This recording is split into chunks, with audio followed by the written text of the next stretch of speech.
여기 자신감 넘치는 튀르키예의 한 뮤지컬 배우가 있습니다. 다른 배우들 앞에서 춤과 노래를 열심히 뽐내고 있는데요. 순서가 끝나고 한 한국인 뮤지컬 여배우가 본격 무대에 나섭니다. 음악이 시작되고 3초 뒤 모든 뮤지컬 배우는 충격에 휩싸이게 되는데요. 과연 이들에게는 무슨 사연이 있는 걸까요? 구독과 좋아요 부탁드리고 버튼 클릭 한 번이 영상 제작에 큰 힘이 됩니다. 본 내용은 해외 커뮤니티 레딧에 있는 사연을 재구성하여 제작하였습니다. 감동적이고 가슴 따뜻한 사연이나 재밌거나 의미 있는 사연은 이메일 또는 쪽지로 제보해 주시기 바랍니다. 해당 사연자를 대신해서 읽어드리겠습니다. 안녕하세요.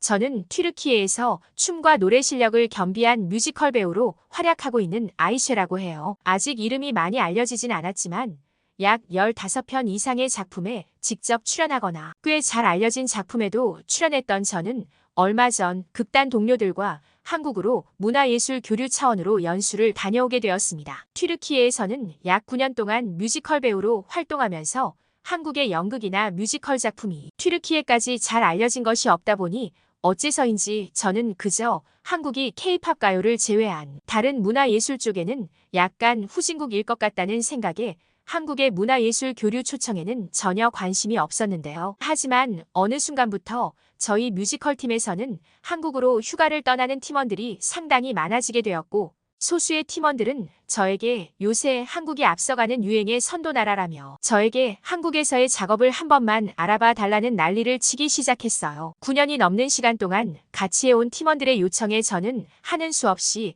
한 한국예술원의 뮤지컬 문화교류 작업에 즉각 계약하게 되었고 약 한 달 뒤 저희 팀원들과 같이 한국에 도착하게 되었습니다. 그러한데 한국인 배우들과 협력하기 위해 처음 서울이라고 하는 도시에 도착하고 놀란 건 제가 경험한 모든 나라의 도시들 중 서울이 가장 안전하고 인프라 시설이 좋았기 때문인데요. 9년이라 하는 세월 동안 수많은 나라에서 공연해봤던 저였으나 이런 저조차도 한국의 서울이라고 하는 도시는 관찰해보면 둘러볼수록 쇼킹한 도시에 가까웠는데요. 제가 서울에 도착하고 가장 앞서 눈에 들어왔던 건 길거리에 있는 상점들이 아무런 보호장치 없이 음식이나 물건을 팔고 있었다는 것입니다. 현재 튀르키예의 경제가 많이 좋지 않은 편인데다가 물가가 폭등한 이유로 튀르키예의 중심 수도인 앙카라에 있는 길거리 상점들은 잠시 한눈을 팔면 가게의 모든 물건을 도둑맞는 튀르키예의 치안 문제 때문에 길거리 상점의 냉장고에는 쉽게 뜯어지지 않는 자물쇠를 걸어놓는데 어째서인지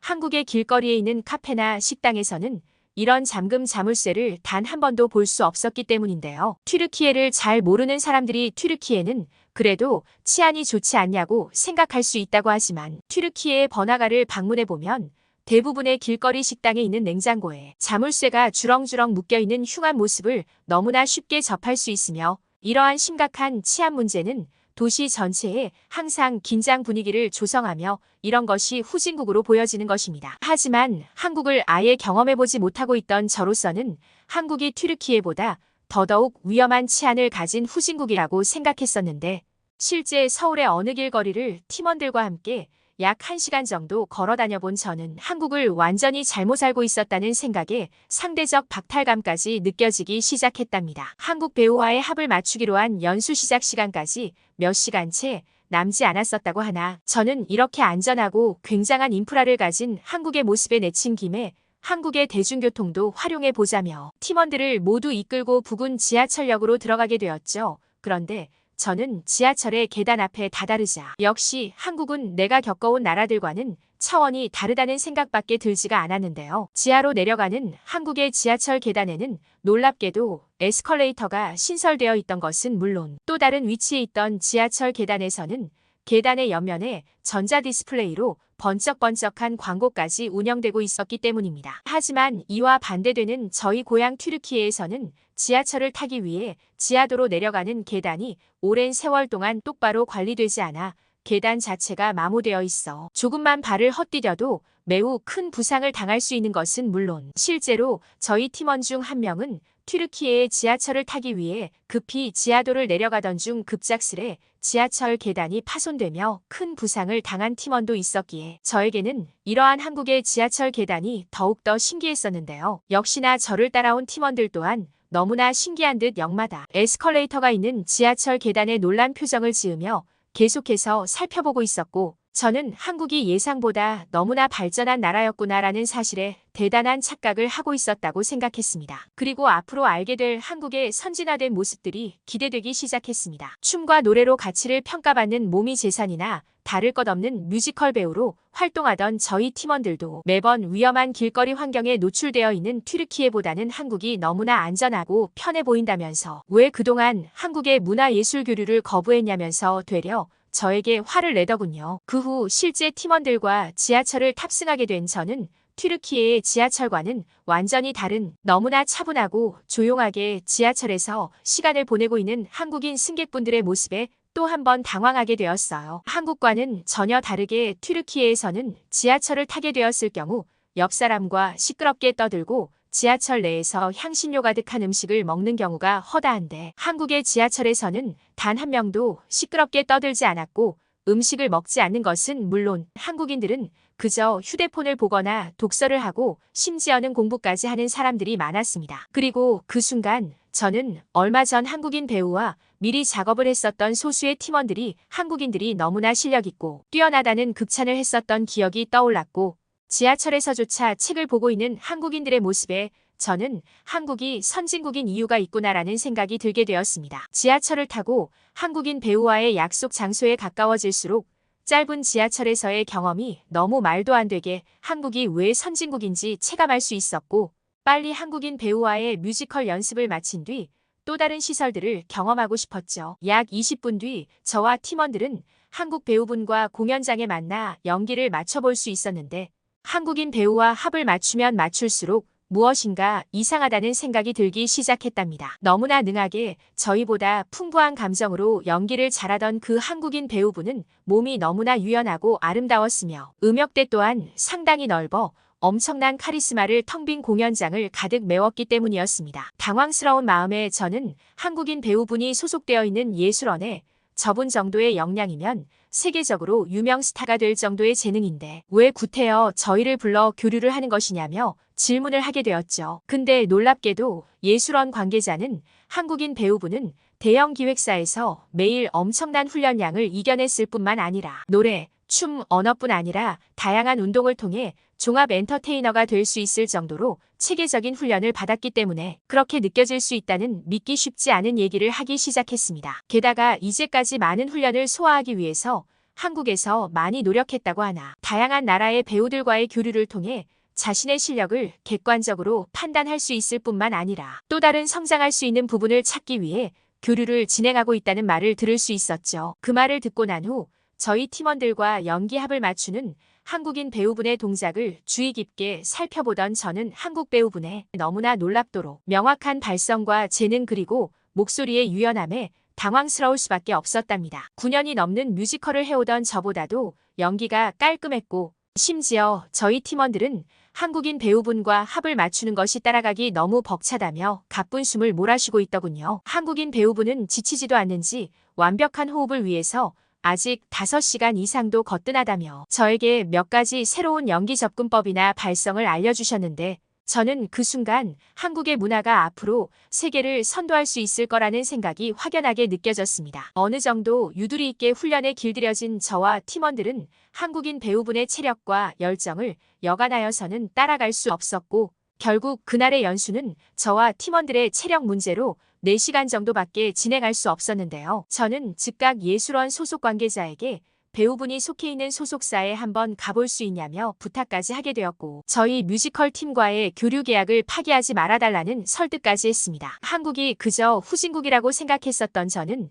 한국의 믿을 수 없는 도시, 인프라, 시스템은 물론 한국인의 의지와 열정, 심지어 강인한 신체까지 지니고 있는 모습에 알 수 없는 존경심마저 생길 정도였어요. 그렇게 한국인 배우분과의 연기 교류를 마치고 외부로 나온 저와 팀원들은 큰 충격을 받기는 했으나 조금 더 한국을 구경해보고 싶은 마음에 서울의 중심가로 걸어가기 시작했답니다. 근데 서울의 길거리를 걸어다니면서 저는 상당히 큰 충격을 받았는데요. 놀랍게도 서울의 버스는 일반 자동차가 다니는 도로와 너무나 정확하게 구분되어 있는 것은 물론 심지어 버스가 오는 시간이 실시간으로 표시되는 정거장이 있었습니다. 튀르키예에서는 보통 버스가 오는 시간은 매일 시시각각 달랐고 그저 버스를 타려고 하는 시민들은 희망 없는 눈동자로 초점을 잃은 채 버스를 기다립니다. 하지만 한국인들은 정해진 시간에 딱딱 맞춰오는 버스를 실시간으로 버스가 얼마나 남아있는지 시간이 표시되는 정거장에서 자신의 일정에 맞게 기다리고 있었죠. 말도 안 되는 이런 대중교통이 한국에서는 이러한 시스템 자체가 너무나 당연한 듯 모두가 너무 편하게 사용하고 있었죠. 사소한 부분이라고 생각할 수 있다고 하지만 저는 이러한 한국의 도시 인프라 시스템에 점차 튀르키예라는 나라에 실망하게 되었고 한국으로의 이민을 생각할 수밖에 없었답니다. 그렇게 팀원들과 같이 약 1시간 정도 서울을 둘러보던 저는 몰려오는 피곤함에 주위 카페에서 커피라도 한잔하자는 팀원들의 제안을 받아들였고 다 같이 근처 카페로 향하던 중이었어요. 그런데 그 순간 급작스레 하늘에서는 엄청난 폭우가 쏟아지기 시작했고 저와 팀원들은 난데없는 폭우에 너무 당황해서 그저 앞만 보고 달리기 시작했었는데요. 눈앞에 다리를 하나만 건너면 보이는 버스터미널에서 비를 피하기로 한 저와 팀원들은 다리를 건너기 위해 필사적으로 달려가고 있었는데 저는 그때 다리 밑에 하천에서 매우 희한한 광경을 목격할 수 있었어요. 거기에는 폭우로 불어난 하천에 누군가 빠진 듯 팔을 허우적거리고 있었고 저는 그것을 본 순간 하천에 빠진 한국인을 구해야겠다는 생각에 그곳으로 방향을 바꿔 달리기 시작했어요. 근데 하천에 빠진 한국인을 구하기 위하여 하천으로 달려가던 저는 그 한국인 부근을 돌아다니고 있는 노란색의 의문스러운 기계들에 당황하게 되었습니다. 처음에는 저게 대체 뭘까라는 생각도 없이 하천에 빠진 사람을 구해야 된다는 생각에 그곳으로 달려가고 있었지만 저는 가까이 다가가면 다가갈수록 당황할 수밖에 없었답니다. 허우적거리고 있는 한국인의 근처에는 노란색의 로봇들이 기막힌 속도로 다가가고 있었고 바로 직전까지 불어난 하천에 허우적거리고 있던 한국인은 노란색 로봇에서 나오는 그물을 붙잡고 스스로 하천 외부로 나오고 있었기 때문입니다. 그런데 순간 하천 바깥으로 나온 한국인은 가까이 다가온 저를 보더니 손으로 엄지손가락을 들어 보이며 자기는 괜찮다는 말과 함께 지금은 소방관들의 구조훈련 중이라고 하는 믿을 수 없는 말을 하기 시작하더라고요. 제가 외국인인 것을 의식한 듯 단순한 영어로